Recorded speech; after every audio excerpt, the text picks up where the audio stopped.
있다고 보이긴 합니다. 근데 사실은 뭐 박근혜 때나 추윤 갈등 때나 언론이 굉장히 많이 도와준 거잖아요. 그리고 스타를 만들어줬고 그러나 지금은 언론들이 비상계엄을 다 봤는데요. 비상계엄을 저희가 다 봤는데 총칼 아니 그리고 비상계엄도 굉장히 놀라웠지만 저는 119 그럼요. 그 이를테면 서부지법 폭동 사태는 이거는 대한민국 역사에서 못 보던 거예요. 해방 전국에는 있었을지 모르겠지만 그때 정치 깡패들이 나타나가지고 다 때려부시고 이랬었지만 그 이후로 특히 87년 민주화 이후에 한국에서는 그런 현상은 없었습니다. 그런데 어디 법원에 가서 난동을 부리고 물론 이제 집회 과정에서 서로 충돌하거나 이런 것은 있었지만 법원에서 저런 일은 없었던 거거든요. 그렇기 때문에 제가 보기에는 판사들이 가장 많이 지금 불안에 떨고 있을 것 같기도 하고 그리고 이거는 빨리 끝내지 않으면 큰일 나겠다라는 판단을 할 것 같다라는 생각이 좀 들어요. 12.3 개헌만큼 사실 엄중한 상황입니다. 그렇습니다. 119 폭동 정말 심각합니다. 아니 사실은 그리고 피고인들이 가장 피해야 될 게 사법부에 대한 비난이에요. 맞아요. 근데 보면은 지금 계엄령 할 때부터 보면은 그 비상조치라는 것에 내포되어 있는 것이 법원의 활동을 정지시키는 겁니다. 그리고 체포 대상 중에 판사 이름도 거명이 됩니다. 그러더니 계속 선전선동을 일삼다가 결과적으로는 119 폭동까지 가서 정말 사상 초유, 이건 뭐 헌정사상 처음이라고 말하기도 이제 부끄러울 정도인데 법원 외벽을 부시고 심지어는 7층에 있는 영장판사방을 기어 올라가서 찾아보고 문을 부시고 안에 들어가 또 기기를 파손하고 다행히도 그 차은경 부장판사가 7층에 안 있길 망설인 것이지 간발의 차이로 법원에 있다가 만약에 그들에게 만났다고 생각해 보십시오.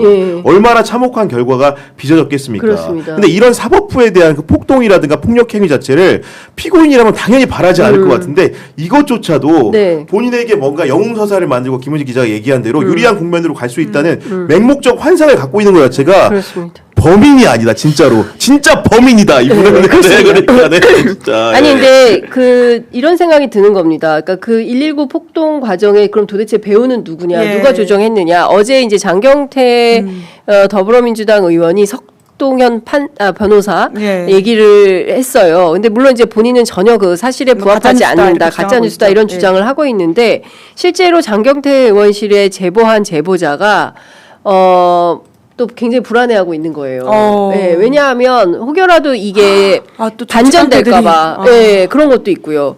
그리고 또 한 측면에서는 지금 그 경호처 문제도 매우 심각한 건데 김성훈이 돌아오지 않았습니까? 그러니까요. 돌아와서 지금 당시에 불복종했던 경호관들을 향해서 업무 배제, 직무 정지를 하면서 불이익을 주고 있고 고통을 좀 주고 있는 거죠. 그러니까 지금 프레임이 바뀌고 있는 거 아닌가에 대한 불안감을 느끼는 분들이 상당히 많은 겁니다. 그러니까 빠른 수사가 필요한 것인데 결국 그때 검찰이 영장을 돌려보내면서 이 집행이 안 되게 되겠잖아요. 김성훈조차도 본인이 영장이 나올 거라고 생각을 하고 휴대폰 놔두고 갔다고 하는데 이 사람이 인신구속을 하지 않은 상황이고 다시 업무에 복귀하게 되니까 그 안에서의 정말 정의롭게 자기의 어떤 상황들을 이야기해줬던 그 경호원 직원들이 불안해하고 있는 거 아닙니까? 지금 입틀막 당하고 있다는 거잖아요. 그렇죠. 그리고 그 김성훈 차장 같은 경우에는 비화폰 관련해서 증거인멸 지시한 것도 지금 나오지. 아니 지금 나오고 있는 부분들이 그거지 않습니까? 단순하게 그 윤석열의 몸빵이 아니고 쉽게 얘기하면은 지적 능력까지 대리했다는 게 그 중요한 순간에 비아폰에 나왔던 수방사령관이라든가 뭐 특전사령관이라든가 방첩사령관과 윤석열의 통화를 말 그대로 쉽게 하면 가리기 위해서 담당자한테 전화해 삭제 지시를 했다는 거죠. 그런 얘기들은 뭐냐면은 이 사람이 단순하게 무장하고 무력으로 경호하는 걸 이상으로 뭔가 물리적인 행위 이상의 조력을 윤석열 대통령에게 하고 있는 게 아니언가라는 의심을 충분히 할 수 있는 부분이라고 생각을 합니다. 그렇기 때문에 일단 공수처 조사에 성실하게 임해야 돼요. 아니 본인 스스로도 검사 출신이고 법조인 출신 아닙니까? 그러면 최소한의 도리로라도 물론 뭐 그런 걸 기대하냐마는 해야 되는데 안 하고 있습니다. 공수처장 방금 전에 이제 속보가 나왔는데요. 대통령은 사법부를 존중해야 한다. 오늘 중으로 최대한 강제 구인하겠다. 도어스태핑을 했더라고요. 근데 이제 중요한 것은 지금은 공수처에 대한 비판이 중요한 게 아닌 것 같습니다. 공수처 수사에 응하지 않고 있는 윤석열의 무리한 태도 이거가 정말 심각한 거고 강제 구인에 협력해야 되는 거죠. 근데 보면 교정 당국도 조금 이상해 보여요. 뭔가 그러니까 지금 여러모로 네. 그러니까 이 피의자 윤석열의 신분에 대해서 굉장히 많은 사람들이 혼동을 하고 있는 것 그렇습니다. 같은데요. 지금 윤석열이라고 한 존재는 법을 어겨가지고 심지어는 11전 11패라고 하는 제목이 나기까지도 했어요. 본인이 문제 제기했던 수많은 법적 쟁점과 절차에 대한 것들이 다 기각이 돼가지고는 여기까지 온 사람이거든요. 그런데도 이 법무부 교정당국에서 아직도 현직 대통령이라고 하는 환상에 쓰여서 지금 판단을 제대로 못한다라고 한다면 이것은 굉장히 좀 문제적인 상황이라고 볼 수 있죠. 네. 근데 이렇게 공수처의 끝까지 조사에 응하지 않으면 그러면 어떻게 되는 겁니까? 이제 검찰에서는 빨리 넘기라고 하는 거 아니겠습니까? 네. 수사는 넘겨서 자기들이 조사는 하겠다. 그런데 공수처의 수사 기록은 받지 않겠다. 이런 이중적 태도를 또 보이고 있어요, 검찰이. 근데 정말로 검찰이 이게 상당히 정말로 이건 말은 안 되는 여러모로 말이 안 되는 상황이에요. 본원적으로 말씀하셨지만은 그 윤석열 대통령은 신분이 피의자입니다. 네. 그리고 심지어는 그냥 불구속 피의자가 아니고 구속 피의자예요. 심지어 모든 절차를 다 거쳤습니다. 체포영장도 발부되는 기이한 현상을 거쳤습니다. 네. 근데 그럼에도 불구하고 여러 가지 구인의 요건이 충족해 있죠.